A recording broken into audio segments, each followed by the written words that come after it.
তবে আমার মৃত্যু পরোয়ানা ঘোষিত হয়েছে। আগে শুনেন কেমন। পিনাকি ভট্টাচার্য ফ্রান্সের একটা লয়ের কথা বলি, if you kill someone you don't need to death penalty. পিনাকির বাড়িতে আগুন। আসসালামু আলাইকুম ভিউয়ার্স, দেশ ও দেশের বাহির থেকে যারা আমার ভিডিওটি প্লে করেছেন জানাচ্ছি আন্তরিক শুভেচ্ছা ও অভিনন্দন। আশা করি সবাই ভালো আছেন, সুস্থ আছেন, আলহামদুলিল্লাহ। তো ভিউয়ার্স, বিগত 15 বছর ফ্যাসিস্ট শেখ হাসিনার বিরুদ্ধে ফ্রান্সে বসে যে সৈনিকের মতো লড়ে গেছেন এই বাংলার মানুষের মুক্তির জন্য, তিনি হলেন পিনাকি ভট্টাচার্য। গত 5 ফেব্রুয়ারি পিনাকির একটি এলানের মাধ্যমেই কিন্তু ধানমন্ডি 32-এর ঘর বাড়ি এবং সারা দেশে আওয়ামী লীগের বাড়ি ঘর ভাঙচুর করা হয়। তারই জের ধরে এবার পিনাকির বাড়িতেই আগুন দেওয়া হয়েছে এবং তাকে সরাসরি হত্যার হুমকি সহ বিভিন্নভাবে হত্যার ফাঁদ পেতে রেখেছে আওয়ামী লীগ। আসুন সরাসরি তার বাড়িতে আগুন ও তার বর্তমান নিরাপত্তাহীন জীবনযাপন সম্পর্কে সবিস্তারে তার কাছ থেকে জানবো বিস্তারিত। ভিডিওতে যাওয়ার আগে ছোট রিকোয়েস্ট করবো, যারা এখনো চ্যানেলটি সাবস্ক্রাইব করেননি, নিয়মিত দেশের সকল আপডেট সবার আগে জানতে অবশ্যই চ্যানেলটি সাবস্ক্রাইব করে পাশে রাখবেন। দর্শক আসুন স্ক্রিনে। তো ধোঁয়াশা তৈরি করতেছে, তবে আমার মৃত্যু পরোয়ানা ঘোষিত হয়েছে। আগে শুনেন কেমনে। পিনাকি ভট্টাচার্য ফ্রান্সের একটা লয়ের কথা বলি, if you kill someone you don't need to death penalty, maybe life in the prison 10 years 12 years. ফ্রান্সে কি বাংলাদেশের মানুষ নাই? পিনাকির মতন একটা কুকুর এই ধরনের কাজ করে যাবে আর বাংলাদেশের মানুষ এখানে বসে আছে? অ্যাসাইলাম মারা একটা কুকুর এখানে বসে আছে। এই কুকুরটা গলা কাইটা যদি এখানে কোনো মানুষের ডেথ পেনাল্টি হবে না, life in the prison. I am challenging. I am sorry. সে বলতেছে ফ্রান্সে তো খুনের শাস্তি 10 বছর জেল, ফাঁসি তো দিবে না, তো পিনাকে খুন করে না কেউ কেন ফ্রান্সে?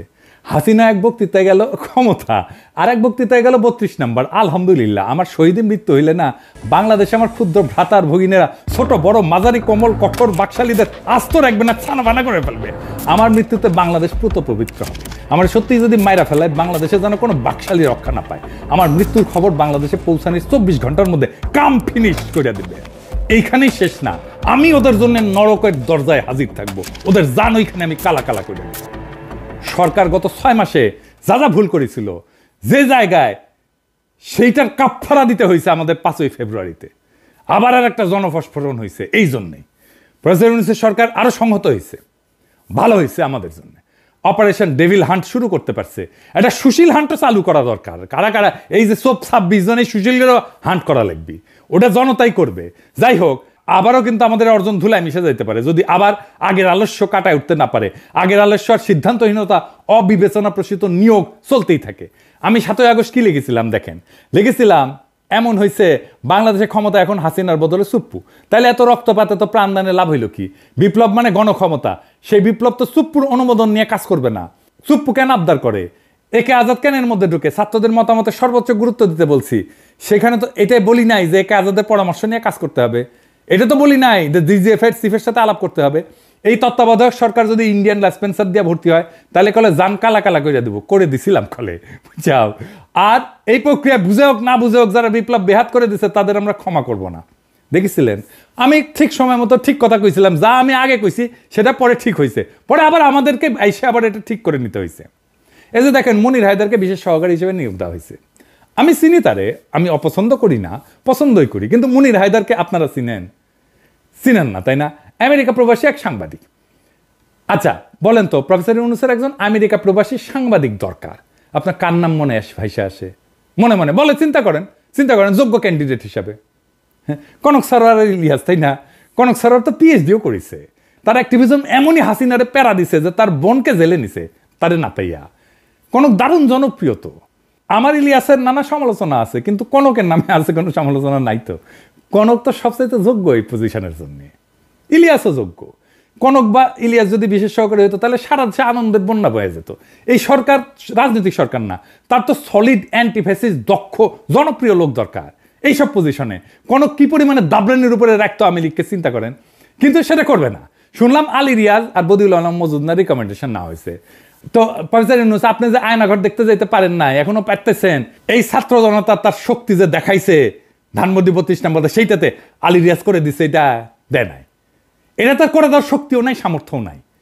ওই ধানমন্ডি 32 নম্বরের সামনে কনক গিয়া দাঁড়াইলে, ইলিয়াস গিয়া দাঁড়াইলে লক্ষ লক্ষ পাবলিক যে আনন্দে চিক্কুর মারবে, ওই চিক্কুরের প্রতিধ্বনিতে 32 নম্বর ভাইঙ্গা খান খান হয়ে যেত, বুলডোজার লাগতো না। কিন্তু না, আপনার আলী রিয়াজকে খুশি করা লাগবে, আপনার কাজে কে লাগবে এটা ভাববেন না, আপনার কাজ খুশি করা লাগবে সেটা ভাববেন। ছাত্ররা ষষ্ঠ উপদেষ্টা গায়ে বানানো জানাজা করিচ্ছে, ছাত্ররা কি উপদেষ্টাদের বানাইছে না, তাদের সিলেক্ট করেছে না? এখন জানাজা কেন? যেটা নিজে গিলিছেন সেটা বমি করতে পারবেন না, দায় নেন, গিলিছেন পেটের মধ্যে রাখেন। আজকের এই অবস্থার জন্য আপনারাও দায়ী। এই টাইমটা হেলায় হারায়েন না। আগে মেলা কথা কইছি, শুনেন নাই। আগামীকাল আপনাদের জন্য আলাদা এপিসোড করব, কেমনে নতুন রাজনৈতিক দল করবেন। এটা আপনাদের কোনো স্যাটব্যাট আছে বলে তো মনে হইতেছে না। মন দিয়া শুনেন। অনেকে কইতে পারেন, ওদের তো গোপনে কইতে পারেন না, আলাদা আলাদা করে কইছি মেলা কইছি, কাজ হয় না। এক কান দিয়ে ঢুকে আর এক কান দিয়ে বের করে দেয়। মানে আমি কইছি না যে নিজে যেটা স্বপ্ন দেখি সেটাকে বাস্তব করার জন্য আমি জীবন দিয়ে দিতে পারি, কিন্তু অন্যের কাছে আমার সেই স্বপ্নটা তো কাজ বা টাস্ক, তাই সে সেইটার জন্য জীবন দিয়ে দেয় না, কমিট করে না। আমি এটাতে শুধু তার জন্য কয়া দেবো তা না, যে কোনো দল এই স্ট্র্যাটেজি অনুসরণ করতে পারে। ছাত্ররা করলে ভালো, না হয় আমি যদি কখনো রাজনৈতিক দলটাল করি তাহলে এই পদ্ধতি অনুসরণ করব। যাই হোক, আগের প্রসঙ্গে আসি। একটা ভালো জনপ্রিয় মানুষের মনোনয়ন কিভাবে মানুষের আনন্দের উৎস হয় সেটা 21শে পদকে আমরা দেখলাম। আমাদের অনেক প্রিয় মুখ আছে এখানে, যেমন অভ্রেন মেহেদি, সবাই খুব খুশি হয়েছে, মাহমুদ ভাই সবাই খুব খুশি হয়েছে, কিছু কিছু লোক ছাড়া, ওটা আসিচ্ছি। শহীদুল আলম, এই জন্য জনপ্রিয় মুখ লাগে, যদিও মাহমুদ ভাইয়ের পিছে বামেরা লাগিয়েছে, সেটা একটু বুঝে আসেন। বামেদের দাবি হয়েছে যে ফুলবাড়ি গুলির জন্য দায়ী মাহমুদুর রহমান, আবার কইছে ব্লগার হত্যার জন্য দায়ী মাহমুদুর রহমান। আমার দেশের উদ্বোধনী সংখ্যায় আমার এই বিষয়ে লেখা আছে, আপনারা পড়ে নিতে পারেন। এই যে এটা, আর এই হইতেছে এই যে কল্লোল মুস্তফা, এটা হইতেছে আনু মোহাম্মদের লেসপেন্সার, তীব্র ইসলামোফোব। কেমন ইসলামোফোব আপনাদের এক্সাম্পল দিই। আগের বিদেশি সাংবাদিক আমার ফোন দিয়া কইল যে একটু পরিচয় করায় দেন কল্লোল মুস্তফার সাথে, আমরা একটা সাক্ষাৎকার নিব আর কি। তো আমি তাকে ফোন দিই, ফোন ধরে না, মেসেজ দিই, দেখে রিপ্লাই দেয় না। কেন? পরে জানলাম যে আমি হেফাজতের পক্ষে লিখেছি, মানে আমি লিখলাম হেফাজতের পক্ষে, তাই আমার ফোন ধরা যাবে না, এতই ব্রাহ্মণ হই। তো এই তুই যে ব্রাহ্মণ হইছু, এত বড় ব্রাহ্মণ হইছু, তোর যে ক্ষুদ্রকালে তোর যে। দর্শক, স্ক্রিনে আমরা পিনাকির কাছ থেকে জানলাম যে তার উপরে কত বড় ধরনের মহা বিপদ চেপে বসেছে এবং শেখ হাসিনা বর্তমান আওয়ামী লীগের সকলেরই টার্গেট পিনাকিকেই উৎখাত করা। এ বিষয়ে অন্তর্বর্তীকালীন সরকারকে দ্রুত আইনি ব্যবস্থা গ্রহণ করতে হবে তার নিরাপত্তা নিয়ে। আপনারা এ বিষয়ে কমেন্টে জানান, কেউ ভিডিওটি স্কিপ করবেন না। এবার তার গ্রামের বাড়িতে সরাসরি অগ্নি সংযোজন ও কতটা রিস্কের মধ্যে আছে তার পরিবার, বিস্তারিত এই রিপোর্টে। আসসালামু আলাইকুম। আমি বাংলাদেশ আওয়ামী লীগের যারা ফ্যান ফলোয়ার আছেন এবং যারা নেতা কর্মীরা আছেন, বরাবরই একটা জিনিস কিন্তু বারবার সতর্ক করছি। দেখেন, 16 বছর ক্ষমতায় ছিলেন, সতর্ক করছি, শোনেন নাই, উল্টা গালাগালি করতেন, সাহস থাকলে দেশে আয়, আইনিভাবে হয়রানি করছেন। বাট ফাইনালি কোনটা ঘটছে, যেটা গত 5 বছর আমি ইউটিউবিং করি বা মিডিয়াতে কথা বলি, যা যা বলছি ঠিক তাই ঘটছে, বরঞ্চ তার চেয়ে খারাপও কিন্তু ঘটছে। ইভেন এই মুহূর্তে অপারেশন ডেভিল হান্ট মাঠে চলমান। এর মাঝখানে এই ধরনের কর্মকাণ্ড আপনাদের জন্য হিতে বিপরীত হবে। গতকালকে থেকে আওয়ামী লীগের যে অফিসিয়াল ফেসবুক পেজগুলো আছে, ভেরিফাইড, নন ভেরিফাইড, তো ভেরিফাইড কোনটা যেটা ব্লুটিক দেওয়া, নন ভেরিফাইড কোনটা যেটা ব্লুটিক দেওয়া না। আর গ্রুপ সম্পর্কে বলি, ফেসবুকে প্রোফাইল বা পেজ ব্লুটিক হয়, কিন্তু কোন গ্রুপ এটা কিন্তু ব্লুটিক হয় না। সো এই জায়গাতে মানুষ একটু কনফিউশনে পড়ে যায়, সত্য নাকি মিথ্যা। উপরে লেখা থাকে যে Bangladesh Awami League supporter, Bangladesh Awami League official fan page. এখন এটা কোনটা সত্য কোনটা মিথ্যা? আসলে আওয়ামী লীগের এরকম কোন গ্রুপ নাই। কেন কথাটা বললাম? গেল কয়েকদিন আগে এই যে পিনাকির বাড়িতে আগুন, মুহূর্তে ভাইরাল। আবার দেখি আমরা ঘটনার প্রেক্ষাপট আসলে কি ছিল, কতটুকু সত্য মিথ্যা। ঠিক আছে, পিনাকি ভট্টাচার্যের বাড়ি হচ্ছে বগুড়া শহরে। তো তিনি এখন আছেন কোথায়? ফ্রান্সে। তার বাবা কি জীবিত? না। মা? না। দেশে কে আছে? তার বাড়িতে এই মুহূর্তে কেউ নাই। পৈতৃক ভিটা আছে সেখানে। দীর্ঘদিন তিনি ফ্রান্সে কিন্তু মানে কি বলা হয় যে তিনি বসবাসরত আছেন। বাংলাদেশে আপাতত আসতে পারতেছেন না, তবে খুব শীঘ্রই আসবেন। তো এর মাঝখানে সারা বাংলাদেশে যেই বুলডোজার ঝড় গেছে, সেই ঝড়ের মূল যিনি কর্তা সেটা কিন্তু পিনাকিদা, আর সেকেন্ড ইন ম্যান ছিলেন সাংবাদিক ইলিয়াস। এখন আওয়ামী লীগের নেতাকর্মীদের মধ্যে স্বাভাবিকভাবে খুব গুসা জিদ কাজ করতেছে। আর যখন এই নিউজটা আসছে, সবাই অকপটে বিশ্বাস করে ফেলছেন, শেয়ার করে ফেলছেন। কারণ গ্রুপটা কোনটা, এই যে নিউজটা যেটা শেয়ার হয়েছে আমি বলি সাপোর্টার্স অফ বাংলাদেশ আওয়ামী লীগ, এটা দেখে অনেক আলহামদুলিল্লাহ একদম ঠিক মতো হয়েছে না সেনা, কিন্তু এটা কি আওয়ামী লীগের ভেরিফাইড অথরাইজড কোন নিউজ? এখন আপনি তো দেখতেছেন যে আওয়ামী লীগের সাপোর্টার ভাই এরকম হাজার খানেক পেজ গ্রুপ আছে যেগুলো ব্লুটিক ছাড়া।